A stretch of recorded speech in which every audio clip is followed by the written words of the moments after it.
बिस्मिल्लाहिर्रहमानिर्रहीम नहमदुहु व नसल्ली अला मोहम्मद रसूलुल्लाहि करीम। ये प्रॉब्लम मैट्रिक्स की है।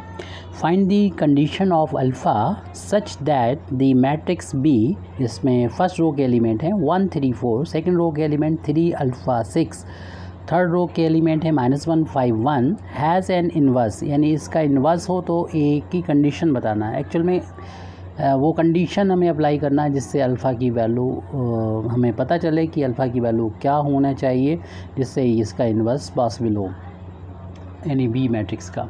Also find B inverse for alpha is equal to 1, और फिर हमें अल्फ़ा की वैल्यू 1 इसमें पुट करते हुए बी जो मैट्रिक्स है उसका इन्वर्स भी फाइंड करना है। तो सबसे पहले तो हम लोग जानते हैं किसी भी मैट्रिक्स का इन्वर्स तभी पॉसिबल होता है जब उसके डिटर्मिनेंट की वैल्यू 0 के इक्वल नहीं होती है, क्योंकि आपको मालूम ही है कि कोई भी मैट्रिक्स जैसे ए है तो उसका इन्वर्स की जो वैल्यू होती है 1/a का डिटर्मिनेंट और एडजॉइंट ऑफ ए, ये फार्मूला होता है इसका इन्वर्स निकालने का, फाइंड करने का। अगर ए मैट्रिक्स है उसका इन्वर्स इतना होता है। तो जब ए के डिटर्मिनेंट की वैल्यू अगर 0 हो गई तो ये वैल्यू जो है वो मीनिंगलेस हो जाएगी, यानी तब ए इन्वर्स पॉसिबल नहीं होगा। तो ये 0 नहीं होता है, ये कंडीशन होती है फॉर यानी इन्वर्टिबल मैट्रिक्स होने के लिए ए के इन्वर्स निकलने के लिए ज़रूरी है कि ये मैट्रिक्स जो है इसकी वैल्यू 0 के इक्वल ना हो। हमारे ये मैट्रिक्स ए ना हो के बी है तो हम कह देंगे कि फॉर इन्वर्स ऑफ बी, हम लोग जानते हैं कि बी का जो डिटर्मिनेंट है वो 0 के इक्वल नहीं होना चाहिए। तो बी का डिटर्मिनेंट के लिए जो बी मैट्रिक्स हमको दे रखी है उसको आप डिटर्मिनेंट में कन्वर्ट कर दीजिए। 1 3 4 3 अल्फ़ा 6 -1 5 1, ये डज नॉट इक्वल टू, यहाँ पर रजेक्ट 0। यहाँ से इससे सॉल्व करेंगे, ये इक्वेशन है, इसमें अल्फ़ा की वैल्यू हमको एक ऐसी मिल जाएगी जो उसको अगर हम रखेंगे तब इन्वर्स नहीं होगा। बाकी अल्फ़ा की कोई भी वैल्यू पुट करेंगे बी का इन्वर्स पॉसिबल है। अल्फ़ा की वैल्यू अगर 1 नहीं निकलती है इस केस के लिए तो फिर हम देखेंगे अल्फ़ा इक्वल टू 1 से भी हम इन्वर्स फाइंड करेंगे। फ़िलहाल हमें अल्फ़ा की वैल्यू वो बताना है, कंडीशन बताना है जिससे बी का इन्वर्स पॉसिबल होगा। तो इसको हम एक्सपेंड कर देंगे इन टर्म्स ऑफ R1 के टर्म में। तो इसमें 3 एलिमेंट हैं, अल्टरनेट इसके साइन प्लस माइनस प्लस लेते हुए 1 को लेंगे तो इससे जाने वाले रो और कॉलम को छुपाने पर सेकंड ऑर्डर में जो बचेगा अल्फ़ा 6 और 5 1 बचेगा। तो उसको अगले पेज पर अगली स्टेप हम यहाँ पर लिखेंगे, यानी इसका जो कोफिशिएंट था 1 था और 1 लिखने के बाद यहाँ पर सेकंड ऑर्डर की डिटर्मिनेंट बची है अल्फ़ा 6, और यहाँ पर इसको फर्स्ट रो फर्स्ट कॉलम छुपा लिया और ये हमारे पास बचा है 5 और 6, इसको लिख देंगे यहाँ पर। हम R1 के रिस्पेक्ट में यानी फर्स्ट वाले रो के रिस्पेक्ट में एक्सपेंड कर रहे हैं। फर्स्ट रो के ये 3 एलिमेंट हैं, ये 1 3 और 4। तो 1 से आने वाले रो और कॉलम को छुपाने के बाद हमने लिख लिया है इसको। अब हम इसको लिखेंगे तो इसका साइन माइनस होता है, यानी हम लिखेंगे -3, और -3 से जाने वाले रो और कॉलम को छुपाने पर जो सेकेंड ऑर्डर की डिटर्मिनेंट बनेगी वो लिखेंगे।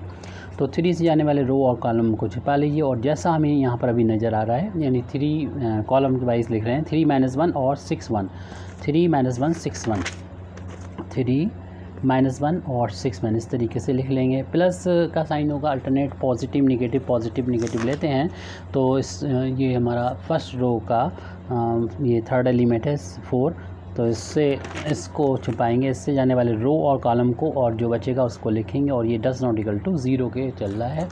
और जब हम इसको छुपाएंगे यानी और जो हमें दिख रहा है जस्ट इसको कॉपी करके वहाँ पर पेस्ट करना है, यानी 3 अल्फ़ा है -1 5 है, 3 अल्फ़ा -1 5 है, 3 अल्फ़ा -1 और 5, 3 अल्फ़ा -1 और 5 है। अब इसमें इसको हम कर देंगे एक्सपेंड, 1 का इंटू करेंगे तो यही आ जाएगा, और सेकंड ऑर्डर के डिटर्मिनेंट के लिए इसका इंटू यहाँ पर कर देंगे, यानी अल्फ़ा इंटू 1 कर देंगे, -5 और 6 का इंटू कर देंगे जो कि 30 के इक्वल आ जाएगा, -3 इंटू। अब इसी तरीके से इसका इंटू इसमें 3 का 1 में इंटू कर देंगे 3 आ जाएगा, और -1 का यहाँ पर इंटू करेंगे तो माइनस का ये 6 आ जाएगी। अब हम स्क्वायर ब्रैकेट में इसको लिख लेते हैं, या कर्ली ब्रैकेट में चाहें तो लिख सकते हैं 4 इंटू। अब इसका इंटू इसमें करेंगे यानी 15 हो जाएगा, माइनस इसका इंटू इसमें करेंगे यानी -1 का अल्फ़ा में करेंगे तो माइनस का अल्फ़ा आ जाएगा, और राइट हैंड साइड में डज नॉट इक्वल टू 0 यहाँ पर लिख देंगे। यानी अल्फ़ा इंटू 1 तो अल्फ़ा ही होता है, माइनस का 30 ब्रैकेट हटा सकते हैं यहाँ पर, और -3 इंटू यहाँ पर इस ब्रैकेट को ओपन करेंगे तो 3 प्लस का हो जाएगा, 6 माइनस प्लस हो गया, +4 इंटू उसके बाद यहाँ पर हम देखेंगे माइनस माइनस का भी प्लस होगा। जब इस ब्रैकेट को ओपन करेंगे तो 15 प्लस का हो जाएगा alpha does not equal to 0। यहाँ पर हो जाएगा अल्फ़ा माइनस 30 माइनस 3 इंटू ये वैल्यू 9 हो जाएगी और प्लस 4 इंटू 4 का इन दोनों में मल्टीप्लाई भी कर देंगे। 15 plus alpha does not equal to 0। तो अल्फ़ा माइनस 30 माइनस ये हो जाएगा 27 प्लस 15 चौको 60 हो जाएगा और ये प्लस का 4 alpha does not equal to 0। अब यहाँ पर हमें अल्फ़ा को कलेक्ट कर लेना चाहिए। 4 अल्फ़ा और ये अल्फ़ा 5 टाइम्स अल्फ़ा हो जाएगा और माइनस के इन दोनों टर्म्स को ऐड कर लिया और प्लस का 60 है डज नॉट इक्वल टू 0 है। 5 अल्फ़ा और इन दोनों का जो डिफरेंस है हमको नज़र आ रहा है वो प्लस का 3 के इक्वल आ रहा है डज नॉट इक्वल टू 0। 3 को राइट हैंड साइड में ट्रांसपोज करेंगे तो लेफ्ट हैंड साइड में 5 अल्फ़ा बचेगा, ये माइनस का 3 हो जाएगा does not equal to minus का 3। और फिर हम अल्फ़ा की वैल्यू फाइंड करेंगे तो वो -3/5, यानी अल्फ़ा की वैल्यू इतनी नहीं होना चाहिए अगर इसके इन्वर्स होने के लिए, यानी बी के हर एक वैल्यू आप अल्फ़ा की रख सकते हैं, ये वैल्यू नहीं रख सकते। अगर अल्फ़ा की वैल्यू ये नहीं तो इन्वर्स फाइंड हो जाएगा। अब हम पुट कर देते हैं अल्फ़ा की वैल्यू 1 करके और फिर हमें इन्वर्स फाइंड करना होगा। सेकंड आंसर, क्योंकि हमसे कहा सेकंड प्रॉब्लम है, also find B inverse for alpha is equal to 1, यानी इस बी में हम अल्फ़ा इज इक्वल टू 1 रख देंगे। तो putting alpha is equal to 1 in जो गिवन वैल्यू है बी मैट्रिक्स में वो उनको रखेंगे तो हमारा जो बी मैट्रिक्स है वो इस तरीके से कन्वर्ट हो जाएगा। बाकी सारे एलिमेंट वैसे ही लिखेंगे 1 3 4, ये फर्स्ट रो के एलिमेंट 1 3 4 ऐसे लिख दिया। उसके बाद में सेकंड रो के एलिमेंट हैं 3 और अल्फ़ा की वैल्यू 1 रखना है, 6 रखना है, 3 1 6 हो जाएगा, 3 1 और 6। और थर्ड रो के एलिमेंट है -1 5 1, -1 5 और 1। अब यहाँ पर इसका इन्वर्स अगर हम फाइंड करेंगे तो आपको मालूम ही है कि बी के डिटर्मिनेंट फाइंड करना होगा, उसका डिवाइड करना होगा और एडजॉइंट ऑफ बी। तो ये यूज़ करेंगे। इसके लिए पहले हम बी का डिटर्मिनेंट फाइंड कर लेते हैं, यानी बी को यहाँ पर डिटर्मिनेंट में कन्वर्ट कर देंगे। इसमें इस तरीके की सीधी लाइनें बना दें स्क्वायर ब्रैकेट को हटा के, क्योंकि स्क्वायर ब्रैकेट में मैट्रिक्स होता है और ये डिटर्मिनेंट है 1 3 4 और 3 1 6 -1 5 1। उसके बाद हम R1 के टर्म्स में एक्सपेंड करेंगे जैसे अभी किया था। तो ये बी के डिटर्मिनेंट की वैल्यू हमको मिल जाएगी। 0 नहीं होना चाहिए 1 इंटू, क्योंकि 0 जब होती है तभी डिटर्मिनेंट पास इन्वर्स पॉसिबल नहीं होता। तो 1 का 1 में इंटू हो जाएगा, तो वैसे ही हम लिख दे रहे हैं 1 इंटू 1 -5 का 6 में इंटू हो जाएगा। फिर माइनस का साइन लेंगे 3 और 3 से जाने वाले रो और कॉलम को छुपाने के बाद जो दिख रहा है वो क्रॉस में इंटू हो जाएगा। 3 का 1 में और -1 का 6 में, बिटवीन साइन माइनस रहेगा, यानी सेम स्क्वायर ब्रैकेट में लिख देंगे। 3 इंटू 1 हो जाएगा -6 इंटू -1 हो जाएगी। स्क्वायर ब्रैकेट बंद कर दें। फिर लास्ट एलिमेंट 4 है, उससे जाने वाले रो और कॉलम को छुपा लेंगे उसी तरीके से। और इस 3 का 5 में इंटू हो जाएगा, 3 का इंटू 5 में, -1 का इंटू -1 में। उसको सॉल्व कर लेते हैं, देखें कितनी वैल्यू आती है। तो 1 का इंटू करेंगे, यही ब्रैकेट आ जाएगा और फिर उसके बाद ये 1 हो जाएगा। 1 माइनस का 30 हो गया, माइनस का 3 इंटू ये 3 इंटू 3 हो जाएगा और माइनस प्लस का ये 6 हो गया, प्लस का 4 टाइम्स ये 15 हो जाएगा, माइनस प्लस का 1 हो गया। इन दोनों का डिफरेंस माइनस का 29, माइनस का 3 इंटू इनको ऐड करेंगे तो 9 हो जाएगा, प्लस का 4 इंटू ये वैल्यू 16 के इक्वल हो गई। ये -29 और ये 27 हो जाएगा और प्लस का 64 हो जाएगा। और इन माइनस वालों को पहले ऐड कर लेते हैं तो ये हुई क्या है यहाँ पर 6 और 5 57 और प्लस का 64। अब इन दोनों का डिफरेंस लिख देते हैं जो कि 8 के इक्वल आ जाएगा और ये देख रहे हैं कि 0 के इक्वल नहीं है। इसका मतलब बी का इन्वर्स पॉसिबल है। वो तो हमें पहले से पता है कि बी की वैल्यू ये नहीं रखी जा सकती, बाकी आप कुछ भी रख दें तो 8 आ रहा है। अब हमें जब ये बी का डिटर्मिनेंट मिल गया तो एडजॉइंट बी फाइंड करना होगा। एडजॉइंट बी जो होता है वो आपको ट्रांसपोज लेना होता है। जो मैट्रिक्स बनाते हैं हम इसके जो भी माइनस होते हैं उनकी, तो यहाँ पर हम माइनस फाइंड कर लेते हैं। जैसे हम कोफैक्टर फाइंड कर लेते हैं। कोफैक्टर यहाँ पर विथ साइन के साथ जो होता है उसे कोफैक्टर कहते हैं, और साइन नहीं होता तो माइनर होता है। जैसे कि हम V11 की बात करें तो इसमें ये इनको ऐड करें, अगर इवन है तो ये वैल्यू प्लस होती है और एक ये डिटर्मिनेंट होती है फर्स्ट रो फर्स्ट कॉलम को छुपाने पर। यानी बी हमारी जो मैट्रिक्स है उसमें आप फर्स्ट रो फर्स्ट कॉलम को छुपाने के बाद जो दिखाई पड़ रहा है, यानी बी चूँकि अब हमारा चेंज हो गया है क्योंकि अल्फ़ा की वैल्यू रखने के बाद हमारा बी अब ये कहला रहा है। तो फर्स्ट रो फर्स्ट कॉलम को छुपाने पर हमारे पास बच रहा है 1 6 और 5 1, वो यहाँ पर नोट कर लेते हैं 1 6 और 5 1। थोड़ा डायरेक्ट करेंगे, क्रॉस भी इंटू हो जाएगा, इसका इंटू इसमें 1 माइनस का ये 30 हो जाएगा, यानी माइनस का 29 हो गया। अब बी 1 2 निकालेंगे, इनको ऐड करेंगे, 1 और 2 को 3 माइनस हो रहा है, मतलब ऑड है तो माइनस का आ जाएगा, और इससे जाने वाले रो और कॉलम को छुपा लेंगे। यानी फर्स्ट रो को और सेकंड कॉलम को छुपाने पर जो भी आपको यहाँ पर नज़र आ रहा है, यानी 3 - 1 6 1, उसको हम सेकंड ऑर्डर के डिटर्मिनेंट में लिख देंगे 3 - 1 6 और 1। फिर इसके बाद इसे सॉल्व करेंगे, इसका इंटू इसमें हो जाएगा 3 और माइनस प्लस हो जाएगा, इसका 6 थोड़ा डायरेक्ट किया है, ये 9 हो जाएगा, यानी माइनस का 9 वो था 29। अब बी 1 3 फाइंड करेंगे, यानी इन दोनों को ऐड करें तो 3 1 4 होता है, इवन है तो प्लस आएगा। फर्स्ट रो और थर्ड कॉलम, फर्स्ट रो ये है, ये हमारा फर्स्ट कॉलम है, ये सेकंड कॉलम, थर्ड कॉलम को छुपाना है, जो दिखाई पड़ रहा है आपको इतना, उसको हम यहाँ पर लिख लेते हैं। 3 1 है और ये -1 5 है, और इसमें भी इसका इंटू यहाँ पर 15 हो जाएगा, माइनस इसका इंटू यहाँ पर करेंगे जो माइनस माइनस ये प्लस का 1 हो जाएगा, यानी ये 16 आ गया।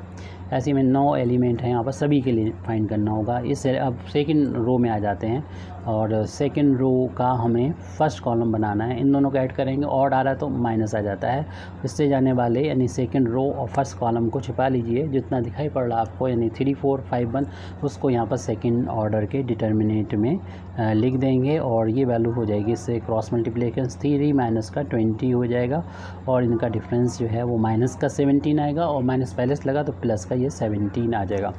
अब हमें यह लिखना होगा B2 2 लिखना होगा, दूसरा रो दूसरा कॉलम, ये दोनों ऐड करेंगे 2 2 4 हो जाएगा, इवन है तो प्लस हो जाएगा।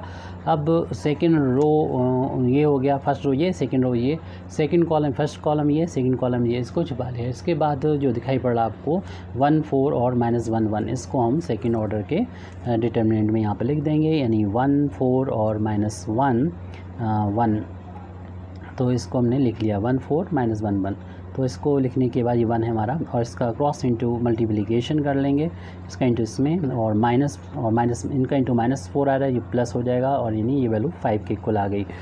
अब यहाँ पर हम बी हमने 2 2 निकाला है, यानी दूसरा रो ले रखा है, और तीसरा कॉलम में आएंगे तो इन दोनों को ऐड किया, 2 और 3 को 5 हुआ, जो कि ऑड है तो माइनस होता है। और अब दूसरा रो तीसरा कॉलम देखिए कहाँ कितना है, दूसरा रो तो ये हो जाता है, और तीसरा column first column second third column ये है, इसको छुपा लिया। छुपाने के बाद जो दिख रहा है आपको 1 3 -1 5, उसको लिख देंगे 1 3।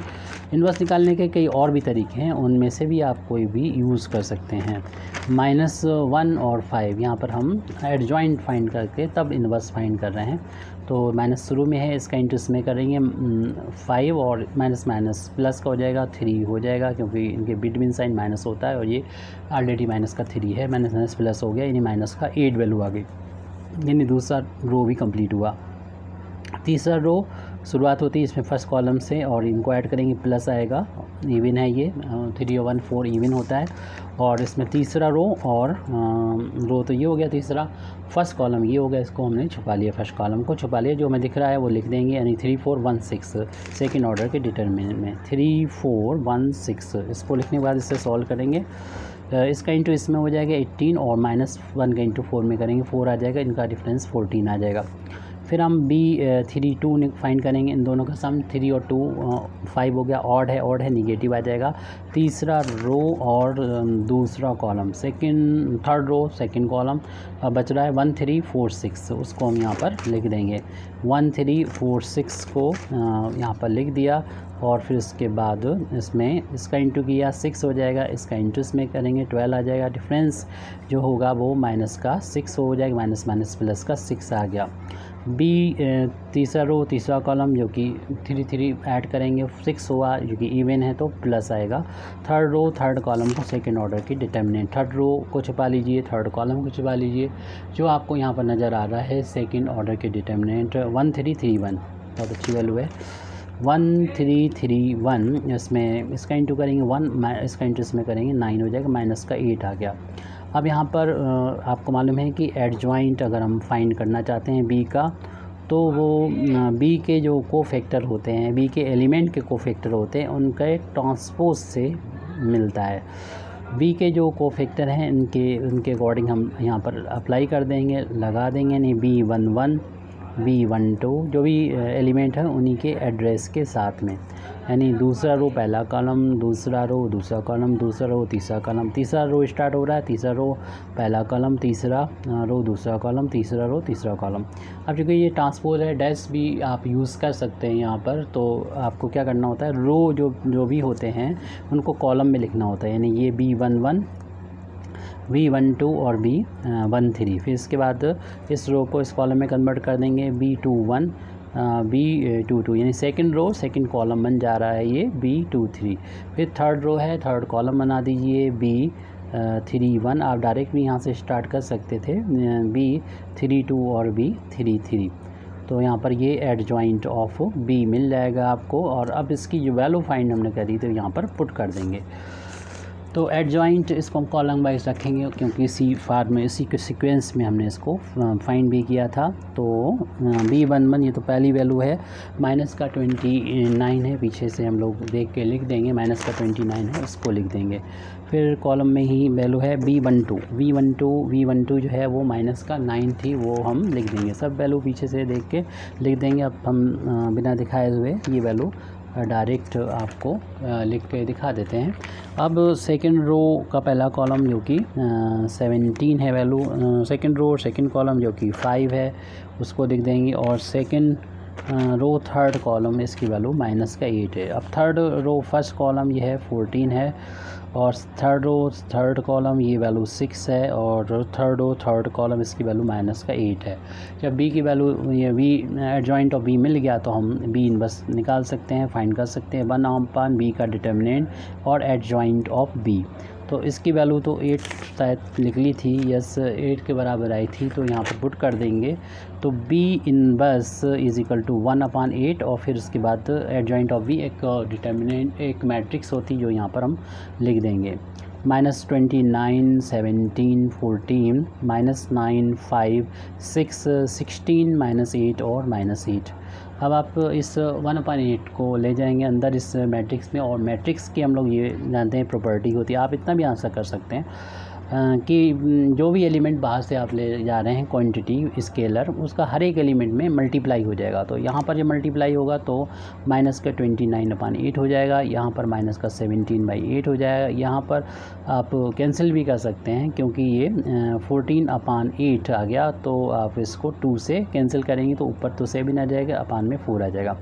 यहाँ पर -9/8 हो जाएगा, यानी अपान में 8 बन जा रहा, 5/8 हो जाएगा और 6/8 हो जाएगा। इसको भी आप सिंप्लीफाई करके 3/4 कर सकते हैं। ये तो 16/8 होगा, तो ये 2 टाइम्स कैंसिल हो जाएगा। -8/8 कर रहे हैं तो ये 1 टाइम्स कैंसिल हो जाएगा माइनस का, -8/8 कर रहे हैं ये भी 1 टाइम्स कैंसिल हो जाएगा माइनस का। तो इन वैल्यूज़ को हम लोग लिख देंगे ठीक से। B1 की वैल्यू आ जाएगी, यानी V का इन्वर्स आ जाएगा, सॉरी ये माइनस का 29/8 जो हमें फाइंड करना था, 2 चीज़ें करना थी, दोनों आ चुके हैं 17/8 और ये 7/4। सॉल्व होने के बाद में जो वैल्यू आई उसको नोट कर रहे हैं हम, -9/8 है, 5/8 है एंड 3/4 और 2। हम लोग ये भी जानते हैं कि जो डिटर्मिनेंट जो इन्वर्स होता है किसी भी मैट्रिक्स का वो यूनिक वैल्यू होती है। तो आंसर जो बुक में दे रखा है वो आपको इससे मैच होना चाहिए। ये इसका आंसर बिल्कुल किसी भी मेथड से फाइंड करेंगे एक ही आएगा। अगर हमने कैलकुलेशन सही किया है तो बिल्कुल सेम आंसर मिलना चाहिए, चाहे किसी भी मेथड का यूज़ करें। इन्वर्स निकालने के कई और भी मेथड होते हैं। Thank you very much Indeed for listening me व आखिर दावाना अल्हम्दुलिल्लाहि रब्बिल आलमीन।